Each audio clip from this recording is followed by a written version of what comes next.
నమస్కారం, welcome to I dream. నేను రమ. ప్రస్తుతం మనతో పాటు ఉన్నారు ప్రముఖ జ్యోతిష్య వాస్తు పండితులు అన్నవరపు తిరుపతి మూర్తి అవధాని గారు. గురుగారితో మాట్లాడి మరిన్ని విషయాలు తెలుసుకుందాం. నమస్కారం గురుగారు. ఓం శ్రీ మహాగణాధిపతయే నమః. గురుగారు, మనకు శ్రావణ మాసం మొదలైపోయింది. శ్రావణ మాసం అంటేనే పండుగలు, పూజలు, వ్రతాలు ఇలా రకరకాలుగా చాలా అద్భుతంగా పండగ వాతావరణం ఉంటుంది ఇల్లంతా, ఊరంతా. అవును. అయితే మనకు ఈ శ్రావణ మాసంలో ముఖ్యంగా అందరూ నాగుల పంచమి జరుపుకుంటాము. అవును. అయితే నాగుల పంచమి ఎందుకు చేసుకుంటాం గురువుగారు? సంతానం కోసమా లేదంటే వివాహం కోసమా? దాని యొక్క విశిష్టత ఏంటి? విశిష్టత చెప్పడానికన్నా ముందమ్మా మనం చేసేటువంటి పాపాల గురించి చెప్తా. పాపాలు ఏం చేస్తున్నాం గురువుగారు? ఈ నాగుల చవితి, నాగుల పంచమి వచ్చినప్పుడు మనం చేసేటువంటి నికృష్టమైన పాపాలు, వంశ నాశనానికి దారితీసే పాపాలు, కుటుంబ శ్రేయస్సు కాకుండా కుటుంబ నాశనానికి మనం చేసేటువంటి నిగూఢమైన నిర్దిష్టమైన క్రూరమైన పాపాలు ఏంటనే విషయం మనం మాట్లాడుకుందాం. ఆ రోజుల్లోనే చేస్తారు ప్రత్యేకంగా. అదేంటండి ఎట్లా అండి? పాములు ఎక్కడుంటాయమ్మా? పుట్టలో ఉంటాయి. అంటే అదంతా మన ఇల్లులాగా మొత్తం పాలరాలు ఏమైనా వేసి ఉంటాయా? మట్టి. అంటే మన ఇంట్లోలాగా ఏమైనా నీళ్ళు ఎక్కువ పడితే తుడుచుకోవడం ఏమైనా చేసుకుంటాయా? లేదు. మన ఇంట్లో ఒక అరటిబండు తీసుకొచ్చి ఒక 4 రోజులు పెడితే ఏమవుతుంది? పాడైపోతుంది. తర్వాత దాని వాసన ఎలా ఉంటుంది? చండాలంగా ఉంటుంది. అటువంటిది అలానే పాలు కూడా మన ఇంట్లో 2 రోజులు కాచకుండా అలా వదిలేస్తే ఏమవుతుంది? పాడైపోతాయి, వాసన వస్తాయి కదా. మనం భరించగలమా? లేదు. మరి మనం భరించలేనిది ఏదైతే ఉన్నదో అదే దాన్ని పుట్టలోకి వెళ్ళి గిన్నెడు పాలు పోస్తారు, మరి గ్లాసుడు పాలు పోస్తారుగా. ఆ పుట్ట లోపల అంతమంది వచ్చి తలా ఒక గ్లాసుడు పాలు పోసి 10 లీటర్లో ఎంతో పాలు పోసేస్తారుగా తలా. అది లోపల ఉండాలా, చచ్చిపోవాలా? ఉండదు. అంటే మనం నాగుల చవితి వచ్చిందనో, నాగుల పంచమి వచ్చిందనో ఈ సర్పజాతుల్ని నాశనం చేయడం కోసం కంకణం కట్టుకున్నామా? మరి ఇటువంటి పనులు చేస్తే వివాహం ఎందుకు అవుతుంది? సంతానాలు ఎందుకు కలిగితే వంశవృద్ధి ఎందుకు అవుతుందమ్మా? నాశనానికే ఇవన్నీ చేసేది. దానికి తోడు కోడిగుడ్లు వేసేస్తారు లోపల. ఆ కోడిగుడ్లు, ఈ పాలు, అరటి పళ్ళు లోపల మొత్తం కూడా ఒక బురదగా అయిపోదా? ఆ పాము పిల్లలు నేను వాటి పరిస్థితి ఏంటి? చచ్చిపోవవి. ఇంత మూకుల్లో తీసుకెళ్ళి అక్కడ పెట్టి పోయి తాగితే తాగుతుంది, లేదంటే లేదు. మనం అగరబత్తులు తీసుకెళ్ళి ఏం చేస్తున్నాం? పుట్టకి గుచ్చుతున్నాం. మరి పుట్టకి గుచ్చడం వల్ల ఏ పాము అటో ఇటు తిరుగుతున్నప్పుడు ఆ పాముకి అది తగలదా? చర్మం అంటుకోదా? ఇవన్నీ చేసేవి పాపాలేనండి. అంటే పాపాలు చేయటం కోసమే మరి ప్రత్యేకంగా పెట్టుకున్నట్టుగానే ఉంది మినహాయిస్తే పుణ్యంతో సుబ్రహ్మణ్యేశ్వర స్వామి ఆరాధన చేసుకొని ఆయన అనుగ్రహంతో చక్కటి కుటుంబము, వంశోద్ధారణకి మనం ఎక్కడన్నా ప్రయత్నం చేస్తున్నామా? అంటే వీటి రోజుల్లో మీకు పుట్టగానే ఎవరు గుర్తు రావట్లేదు, దాని మొహం కూడా చూడరుగా. అంటే వీటి రోజుల్లో పాలు పోస్తే అందులో పాము ఉండదా? వీటి రోజుల్లో పాలు పోయకూడదా? ఆ రోజే పాలు పోయాలి, అందులో పుట్టలో పాము ఉంటుందా? అంటే అంతమంది కలిసి ఒకేసారి పుట్టలో 10 లీటర్ల పాలు, 10 డజన్ల అరటిపళ్ళు, ఒక 100 కోడిగుడ్లు వేసేస్తే కదా చచ్చిపోయేది. అప్పుడే కదా అంతే 100 కుటుంబాలకి సర్వనాశనానికి మూలం. ఆ పాపం ఇప్పుడే కదండి వచ్చేది. నార్మల్గా అయితే రోజు వెళ్ళి అంత పాలు పోస్తే పాపం రాదు కదా. మరి పాపం నాకు కూడా పుణ్యం వచ్చేస్తే ఎట్లా? మనం బాగుపడిపోతాం కదా. మన పుట్టే పిల్లలు చాలా అద్భుతంగా ఉంటారు, ఎటువంటి అనారోగ్యాలు లేకుండా హాయిగా ఉంటారు. అది ఉంటే ఎట్లా? ఆ హాస్పిటల్లో ఎలా బ్రతుకుతారు? మరి బిడ్డ అడ్డం తిరిగితేనో, వాడు పుట్టగానే బాక్సులో ఉంటేనో కదా వాళ్ళకు కూడా 10 లక్షలు వచ్చేది. మరి అంతే కదండి. అందుకునే కదా మరి దరిద్ర పనులన్నీ చేస్తున్నాము. అంటే అదేంటంటే నేను అడిగింది ఏంటంటే మీరు చెప్పేది ఏంటని మీకు అనిపించవచ్చు. ఏం చేస్తే మనకు పుణ్యం వస్తుందండి అన్నారు. బుద్ధి లేని మనుషులకి ఎంత చెప్పినా ఉపయోగం లేదు కదమ్మా. మీ ఇంట్లో మీరు ఉన్నారు, ఒక గదిలో నీళ్ళు పోసి పెట్టేశాం, 10 రోజులైంది. మీరు తట్టుకోగలరా? అది ఎంత పాచిపడుతుంది ఇల్లంతా. 5 నిమిషాలు మనం దాన్ని తట్టుకోలేం. అటువంటి దాన్ని ఆ గుడ్లు అవన్నీ తీసుకెళ్ళి పుట్టలో వేసేస్తే పాపం అది ఎక్కడికి వెళ్ళి బ్రతకాలి? వరదల్లాంటి వచ్చి మన ఇంట్లోకి, మన ఇంటి ముందుకు మోకాళ్ళలోకి నీళ్ళు వస్తే వామ్మో వాయ్యో ఇంట్లో సామాన్లు వెళ్ళిపోతున్నాయి, నానా రకాలు ఏడుస్తాంగా మనం. ఏడవమ్మా?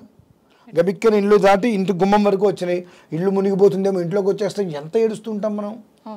మరి అవి వాటికి ఇల్లు కాదమ్మా. వాటింట్లో ఇవన్నీ పోసేసి చక్కగా వాటి బ్రతికేవో బ్రతుకుతున్నాయి, వెళ్తున్నాయి, ఏవో తెచ్చుకుంటున్నాయి, తింటున్నాయి, పిల్లల్ని పెడుతున్నాయి, వాటికి సంసారం అవి చేసుకుంటున్నాయి. అటువంటి వాటికి జీవనం అసలు సంసారంగా అది జీవమే లేకుండా, తప్పించుకోవడానికి అవకాశం లేకుండా బురద మొత్తం చేయించేసేసి కుళ్ళిపోయిన కంపును తెప్పించి లోపల పెట్టించి వాటిని చనిపోవడానికి కారణం ఎవరవుతున్నారు? ఇటువంటి వాళ్ళకి పుణ్యం ఎక్కడ లభ్యమవుతుందమ్మా? అటువంటి పనులు చేసినప్పుడు మనకు పుణ్యం కూడా వస్తుందని మనం అడగచ్చు అసలు. కానీ చాలా మందికి తెలియదు కదా గురువుగారు, నాగుల పంచమి, చాలా నాగుల తప్పండి. చవితి అనగానే తప్పు అనే మాట అసలు చాలా అబద్ధమైన మాట. తప్పు అనే మాట, వాళ్ళకి తెలియదు అనే మాట చాలా అబద్ధమైన మాట, పెద్ద తప్పు పదం అది. సిగ్గు ఎగ్గు జ్ఞానం ఉండాలి వీళ్ళకి కొంచెమైనా. ఎందువల్లనంటే ఇన్ని పాలు మన ఇంట్లో 2 రోజుల పాటు కాచకుండా పెడితే అది ఆ కంపు మనం తట్టుకోలేము తెలుసుగా. అరటిపండు తీసుకొచ్చి 4 రోజులు ఇంట్లో పెడితే అది ఇల్లంతా కంపు కొడుతుంది తెలుసు కదా ఒక రకంగా. అటువంటిది అదే ఇన్ని పదార్థాలు తీసుకెళ్ళి అందులో పోయి చేస్తుంటే దాని పరిస్థితి ఏమిటి అని మా జ్ఞానం లేదమ్మా. పాము బయటకు వస్తే పారిపోవాలని తెలుసుగా. అదేంటమ్మా మరి అంటే కేవలం ఒకప్పుడు ధర్మంగా పుణ్యం కోసం చేసేవారు, ఇవాళ గొప్పతనం కోసం చేస్తున్నారు. కేవలం నేను ఇన్ని పాలు పోసాను, ఇన్ని గుడ్లు పెట్టాను అని గొప్పతనం చేస్తున్నావు. ఇవాళ రోజుల్లో ఈ నాగుల చవితి, నాగుల పంచమి వచ్చినప్పుడు పుట్ట దగ్గరికి వెళ్ళి అంత చలిమిడి చిమ్మిరి పెట్టి అన్ని పాలు ఒక కప్పులో పెట్టి వచ్చే వాళ్ళు ఎంతమంది ఉన్నారమ్మా? ఎవరు లేరు. చేయవలసిన విధానం ఏంటి?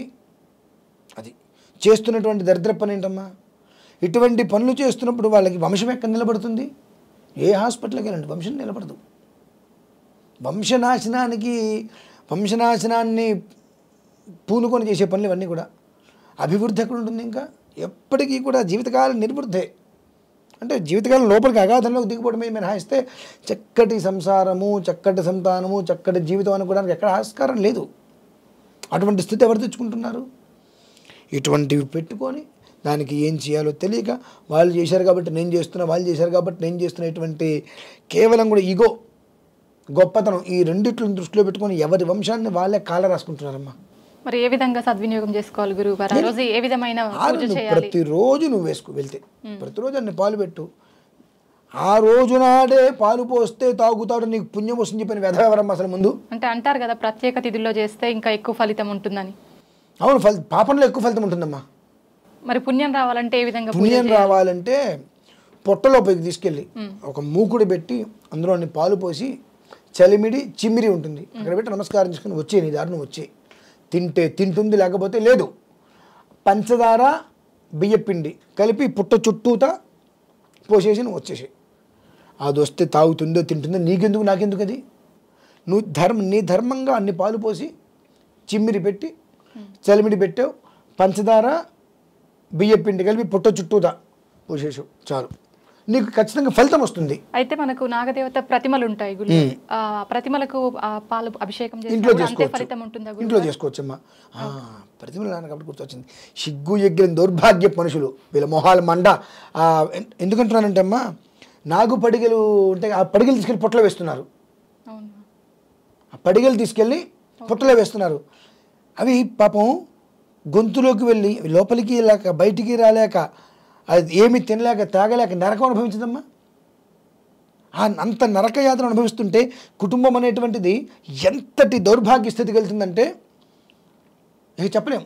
అంత దీనస్థితికి, డబ్బు ఉండొచ్చేమో, సుఖం ఉండదు జీవితానికి, అటువంటి స్థితికి తీసుకెళ్తున్నారమ్మా. ఇప్పటి ఇంట్లో నువ్వు పెట్టుకో, పడికి పెట్టుకుని అభిషేకం చేసుకో, చక్కగా ప్రతి ఆదివారం చేసుకో, ప్రతి మంగళవారం చేసుకో, ప్రతి రోజులు చేసుకో, పోయినుంటే దోషం లేదు. కానీ పొట్ట దగ్గరికి వెళ్ళిన మాత్రం నువ్వు అటువంటి పనులు చేయొద్దు. అటువంటి పనులు చేసి వంశనాశనానికి మాత్రం పూనుకోవద్దు. ఈ నాగబడిని తీసుకెళ్ళి పొట్టలో ఎవడు బుద్ధి లేకుండా కొడుకు చెప్పాడు అసలు? నేను అంటున్నాను కదమ్మా.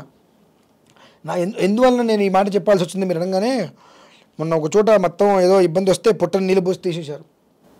తీసేస్తే అందులో సుమారుగా ఒక 2 వచ్చినాయి. ఏవి? నాగపడిగలు. ఇన్ని నాగపడిగలు వచ్చినాయమ్మా. అన్ని నాగపడిగలు ఉన్నాయి అని అంటే పాపం ఎన్ని ప్రాణులు చనిపోయి ఉండాలి? అట్లా వేయడానికి గల కారణాలు ఏమై ఉంటాయి గురువు? ఏం లేదు, వీళ్ళ బొంత మీద ఎవడో చెప్తాడు, ఏదో చెప్తాడు. ఆ చెప్పిన దానికి చెప్పేవాడికి సగం తెలుస్తుంది, విన్న వాళ్ళకి ఆ సగం కూడా తెలుస్తుందిగా. తీసుకెళ్ళి పొట్టలో వేస్తే కడుపు వస్తుంది, పొట్టలో వేస్తే పెళ్ళి అవుతుంది. ఇవే కొంచెం జ్ఞానం ఉండాలి. పొట్టలో తీసుకెళ్ళి నువ్వు రాగిదో వెండిదో తీసుకెళ్ళి పొట్టలో వేస్తే కడుపు ఎక్కడి నుంచి వస్తుంది? ఉన్నది చచ్చిపోతుంది లోపల. పాముకి నువ్వు జీవితం లేకుండా చేసావు. నాగదోషం ఉంది కాబట్టి నీకు ఆ ఒక్క విధానంలో సంతానం కలగట్లేదు కాబట్టి దానికి శాంతి చేసుకో. దాన్ని చంపేస్తాను అని అంటే అది ఎట్లా అమ్మా? వాళ్ళు చెప్పారండి, నేను చేశానండి, తప్పు మాది కాదండి.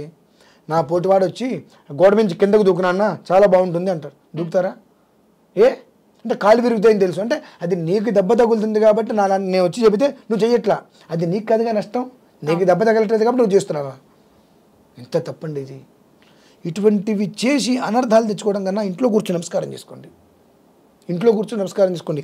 వెండి బడికి ఇంట్లో పెట్టుకొని ఓ పాలు పోసి శుభ్రంగా కడిగి ఆ నివేదన పెట్టి అది ప్రసాదంగా నోట్లో వేసుకొని అది ఇంట్లో ఆ విగ్రహాన్ని పెట్టుకోండి. అట్లా పెట్టుకోవచ్చా గురుగారు? ఏ దోషము లేదు, శుభ్రంగా పెట్టుకోవచ్చు. అంతేగాని పుట్టల దగ్గరికి వెళ్ళి ఇటువంటి దరిద్ర పనులు చేస్తే మాత్రం ఖచ్చితంగా మీరు అన్నారు చూసారా అండి, వివాహం కోసం చేస్తారా సంతానం కోసం చేస్తారా అంటే ఈ జన్మలో ఈ రెండు దొరకవు. అది మాత్రం ఖచ్చితమమ్మా. అది జాగ్రత్తగా అర్థం చేసుకొని ఆచరించి జీవితాన్ని వృద్ధి చేసుకోండి, నాశనం చేసుకోకండి. ధన్యవాదాలు గురుగారు.